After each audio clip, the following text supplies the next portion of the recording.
Base Lives Music.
Empire.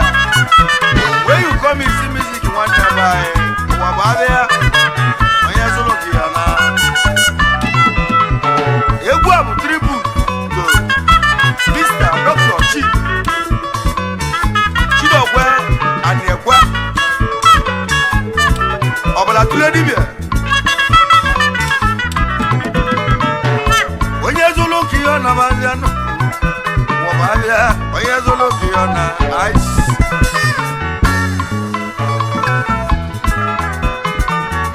Oye zulu kiona bazano. Oye zulu kiona.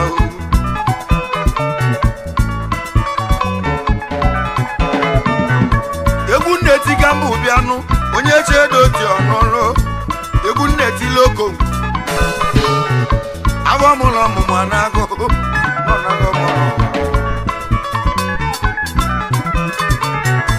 Onye zulu kiona baza, onye zulu kiona baza, onye zulu kiona. Ije no wabaya, wabaya zulu kiona.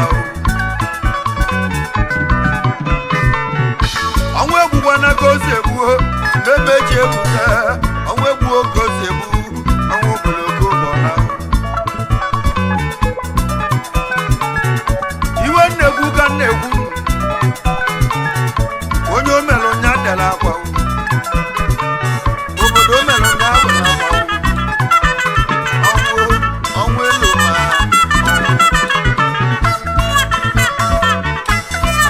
onye malo no ge ma onye malo bo so nwe ya onye malo bo so nwe echi di ma wa bia kwa lo wa la go mambo jablo owu ne bo jablo dogu owu blogo bona o chide wa ne wa owu blogo bona o owu elo ma iwo hu ne mo wa doga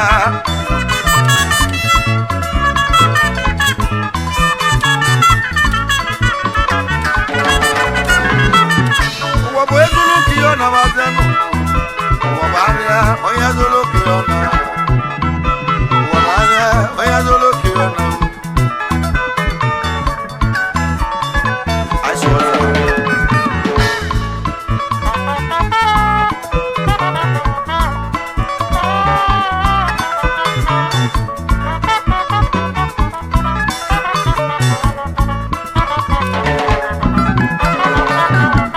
asimu kube kubenu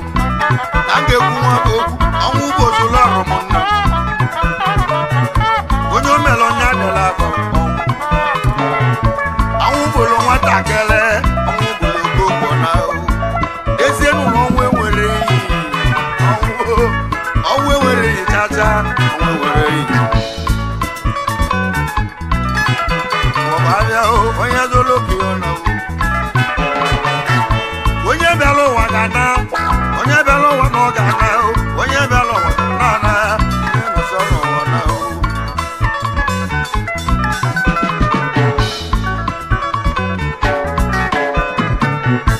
umbo sigaji wa be wa umbo sigaji ejina onye malo mbo so balo ni na fo onye malo bo siamule wanne m kan na ye marombo soga o ye marombo soga o onwe lo ma amu bulo kongo na onwe lo ma obafia onye zolo kiona obafia onye zolo kiona obafia onye zolo kiona obafia onye zolo kiona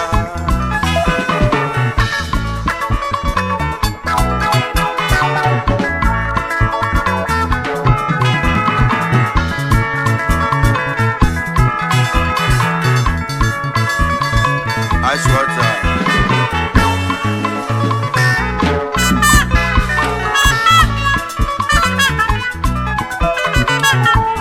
Egumana ba mwi. Orak ugwu ale ale.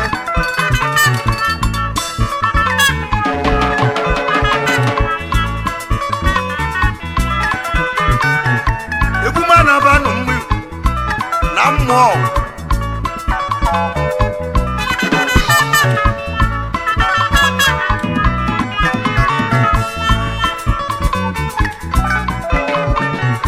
Mwogu kana lobilinu makonye yabu chidogwa nekwe ayi na mwogu na mu igwa na mu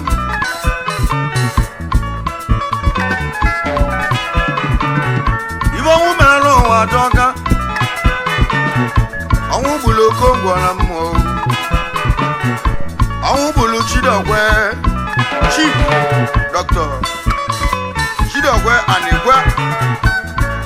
Ogwebunuku aka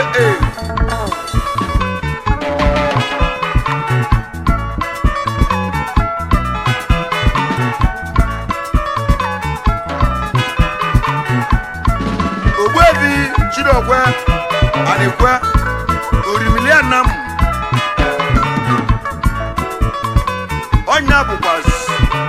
Ugodibia 1 of Anam Meganei Borogo Ndi Anekwe Onuama Awune ebo wadoka Awune ebo wadoka Onwelo ma Yesi enu nenu wababia Onye zoloki yona Onye zoloki yona bazia ọ̀hún lè bọ̀ àjọ́ká ní àpòlòpò gbọ́nàpọ̀ gbọ́rọ̀gbò ndị ànẹ̀kwẹ́ ọnụ àmà oke osisi ajọ ụmụnnụm na-agbala ọsọ Ogbueti aịsịrị je nke ọma may your soul rest in peace.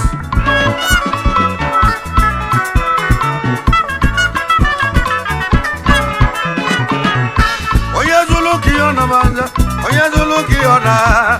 zolo kiona o. Yenu wabo ya zolo kiona banja. Ai kenekwe. Esibonne.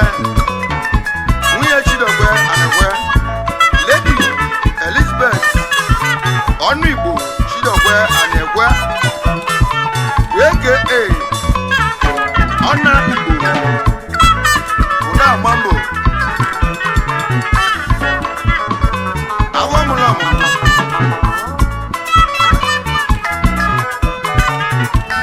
Nenu ezina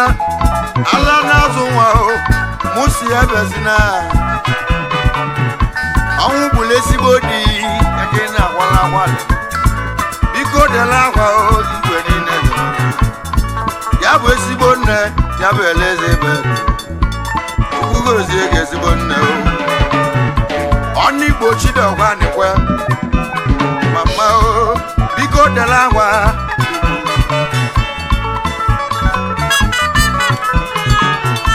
Onwe egbugo kozi egbugo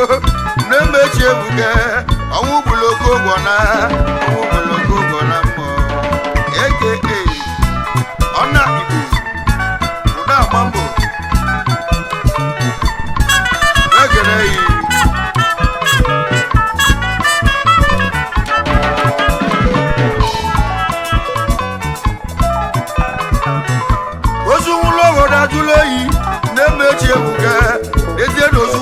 obodo ajụla oyi o ọnwụ gburu ọbala tụle dibịa ya bụ omenka bụrụ kwete Chidogwa na-ekwe ọnwụ gburu ọbala tụle dibịa ọzọ igbo ndụ anago ya bụ oke osisi ọnwụ elu ma ibe ọnwụ na-eme ụwa atọka ọnwụ gbologo bụ na mmụọ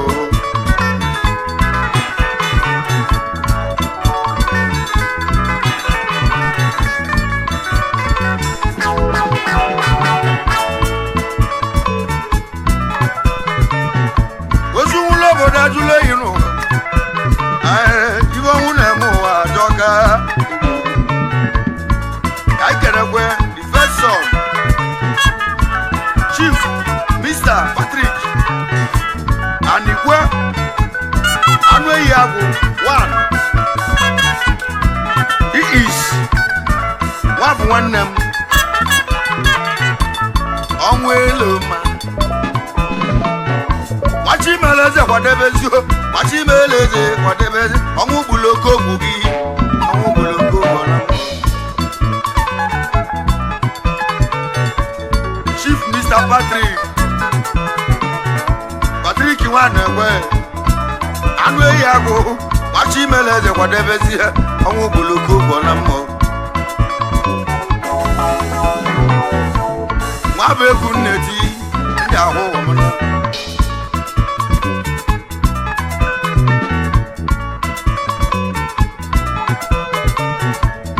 ọnwụ elu ma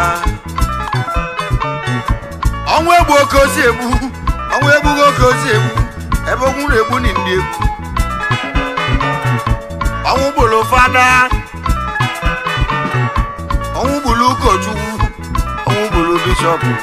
kedu maka sista nwanne ya ọnwụ gburu olelu anya ọnwụ gburu Chidogwa na-ekwe abụ m ụlọ ọmụmụ anago ka mkpụrụ obi gị zuru ike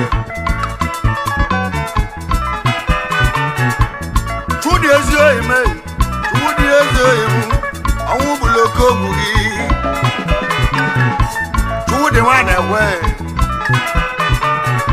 Machimeleze kwadebezie igbo onye ọma bụ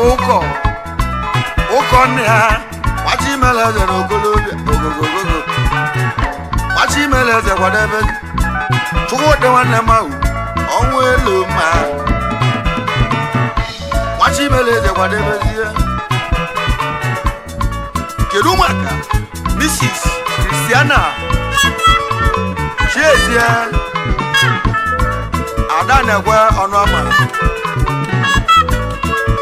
alias Abụekwe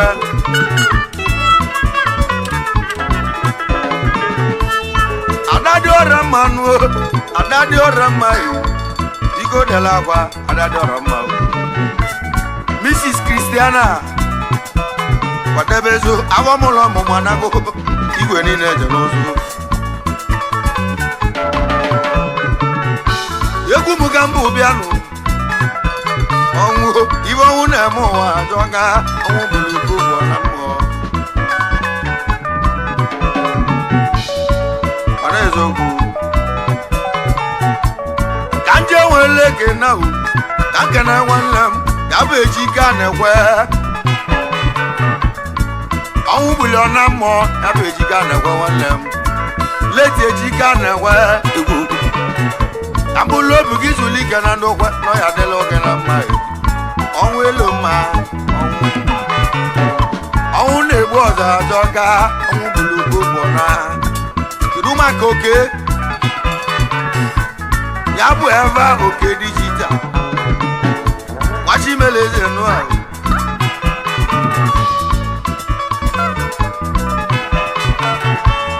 ọ dị ka o si adị n'echila ọnụ onye ọma JP onye oge adịrị mma bezilapsụ na unu m ekele gị ọma JP base lives na lungosi ọnwụ bụlụ oke ogwu gị ọnwụ bụlụ oke ogwu na mmụọ nwa bụ egwu anyị na-eti egwu nwanne na nwanne o anyị ji ebe enu egwu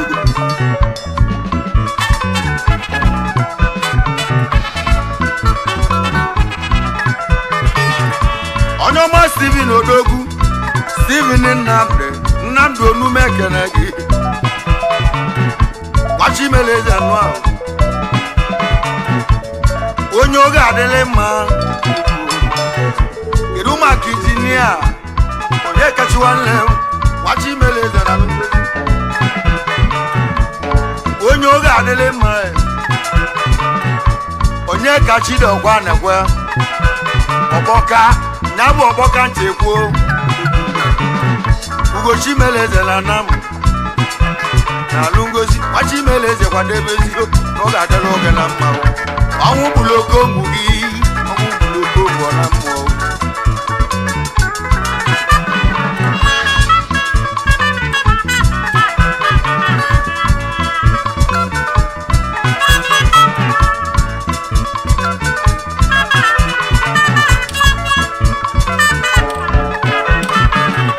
onye ọma mụ Chinedu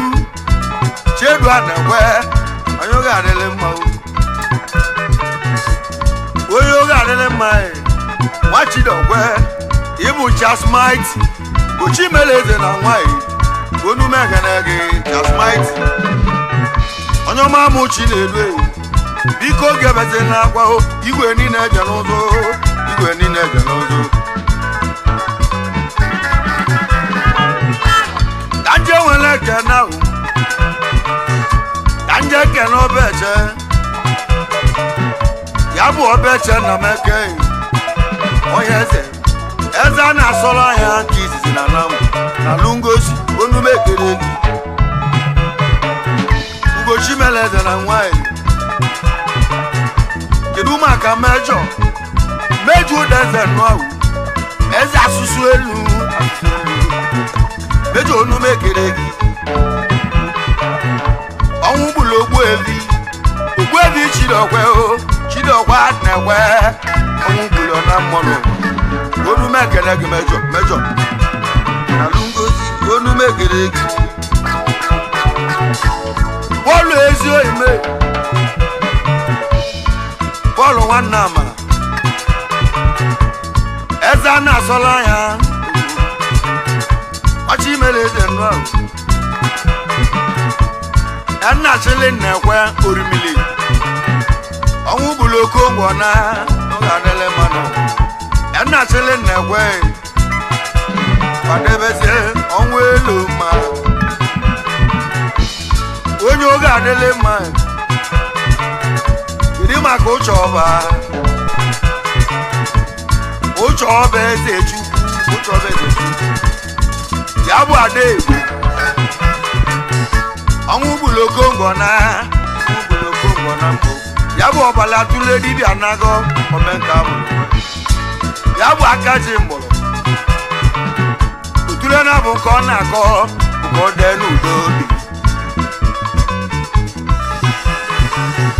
egwuba na bụ ibe Zulu aja ekene Lukwu ọ bụ nsọ Odogwu na ibe Zulu agụleri ọbala tụle dibịa Onume ekene gị onye oge adịlị mma Peter Okafọ na alụngozi na ọ ga-adịla oge na mma Onume ekene gị eze alụsị Peter Nwoka eze alụsị eze mmụọ ọnwụ gburu Ogbuevi Chidokwe na-ekweghị ọnwụ elu ma ọnwụ logo ya bụ Orimili Anamụ onye oge adịlị mma Onume ekene gị Ogbuevi Fidelis Ebeshi na alụngozi Onume ekene gị onye oge adịlị mma Fidelis Onume ekene gị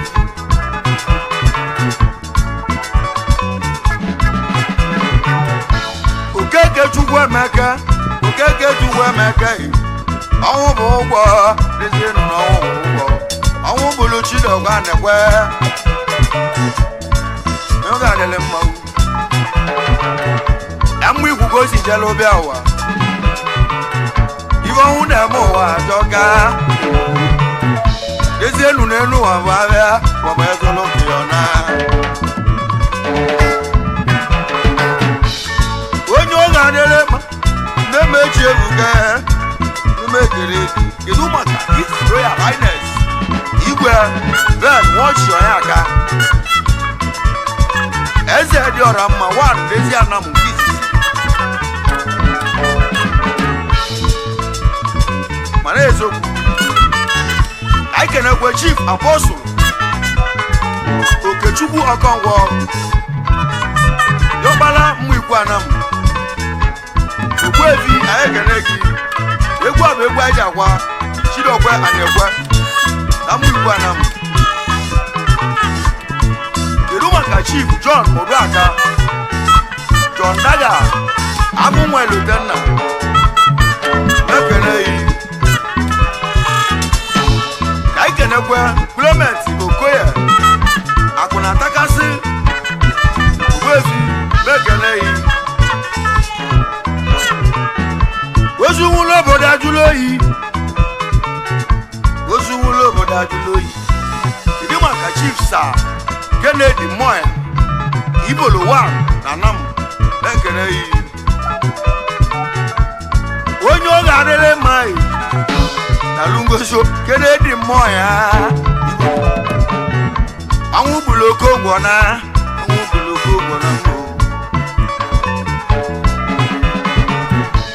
Chifu Chukwudi Machi meleze noa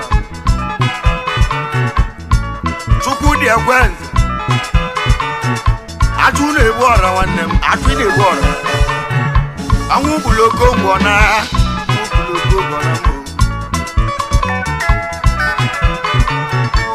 Kanje mwe nwere ụmụ Kanje zute ụdọji Ụdọji abụ ebe odogbo Eze mmiri ọbara tụrụ ebibi Ya bụ oji ebele agwọ ndị ọya Mmili ka o ji agwọ ndị ọya Eze mmiri Udoji abe bụ kalịchala ibe nwanne m Nalungosi ọnwụ gburu Chidokwa nekwe Onye oge adịle mma Iru maka His Lord Bishop Obadi Ifechukwu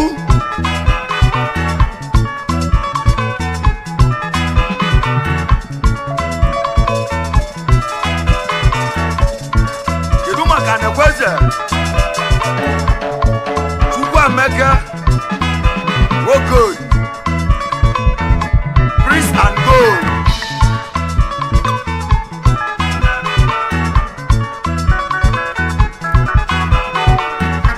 President of Oraka Youth Movement. Mekene, Anwu buloko golam. Anwu ebu okosebu, Anwu ebu okosebu. Arobina So de one negwa anegwo ni bodo otu ababa Ya bo otu abada Ofo ya na so na biago manegwo ni otu abada nwanne otu power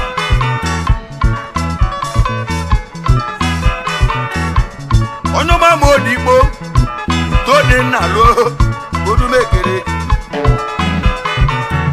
Yabo scarce man Machi meleze nwa Kedu maka Chukwu Emeka Wofodi le udokwo onu mekeleke Arodowo Bullet ke na za Bullet ke ji malugo Ono ma muchu no so Wobelo Chisco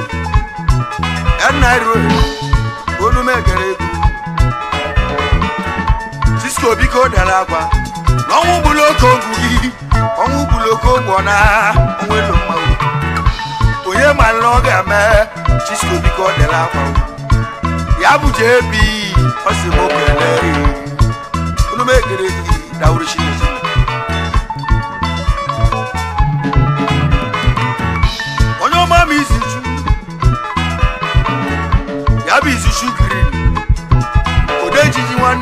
ya bụ ode njiji music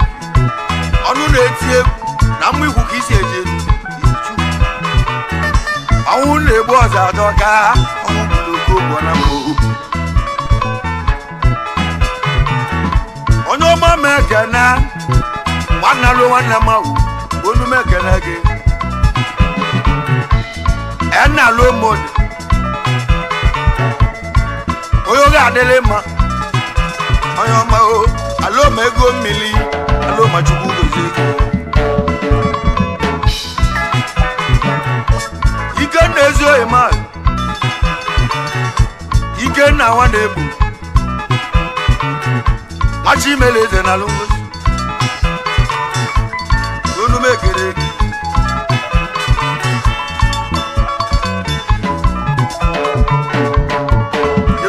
prof professor jaja wanebo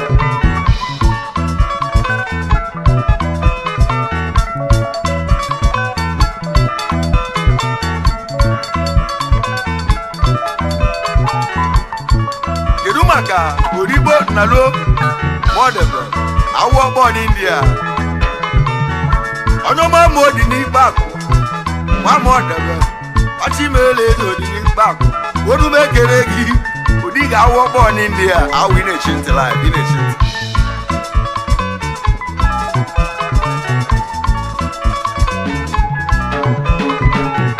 chibuko wezuru no awu chibuko wezuru no awu ya bo onyo ma mo bato ati mele ze bato ko ga de lobi na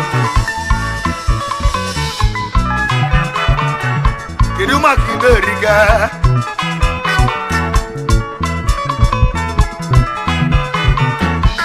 uderekeba ịmakodon onu mekere gị uderekeba ịmakodon nwanne m na lungozi onu mekere gị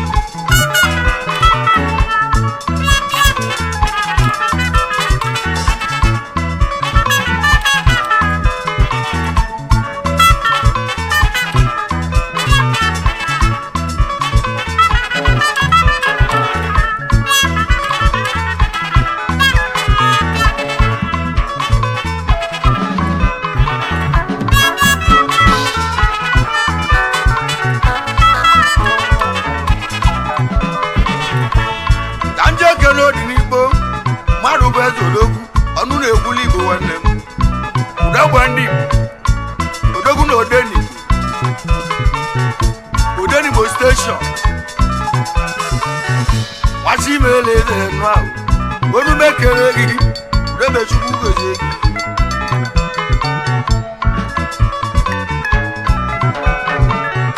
onye zulu ka ihe ọ nabazie onye zulu ka ihe ọ na ezienu ezulu ka ihe ọ nabazie wababia oye zolo kiona wababia oye zolo kiona wababia oye zolo kiona ugwebi chidokwe ala nazo mai yabu chidokwa nekwe onwu buloko ngona onwu buloko ngona mo onwu buloko ngona